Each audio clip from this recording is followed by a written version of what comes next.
Hello বন্ধুরা, এটা আমাদের বড়গ্রাম হাই স্কুল মাঠ। আমরা মাঠের মধ্যে বসে আছি ধান নিয়ে এসে। কালকে থেকে ধান নাড়ি দিয়েছি, উষা শুকা ধান, কিন্তু আজকে দেখছি যে রোদ নাই দুপুর থেকে। তো জানি না যে কি অবস্থা, ধান কদিন শুকাবে।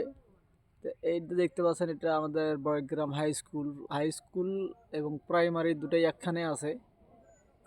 আর ওই স্কুলের স্টুডেন্ট যারা, তাদের দেখো এই একটা, এটা হলো অভিজিৎ, সবাই চিনবেন অভিজিৎকে। আর এটা হলো হাসিনা সরকার, যেটা দেশের বাইরে এখন আপাতত ইন্ডিয়াতে, এই হাসিনা সরকার। আর আমরা বসে আছি, আমি হলাম একটা ফুটবলার, মাঝে মধ্যে ফুটবল খেলি বাইরে। এই ছেলেগুলোরও প্র্যাকটিস করাচ্ছি। বিকালে আমরা খেলবো ফুটবল এই মাঠে। ফুটবল খেলার লাইভটা পরে পাবেন হয়তো।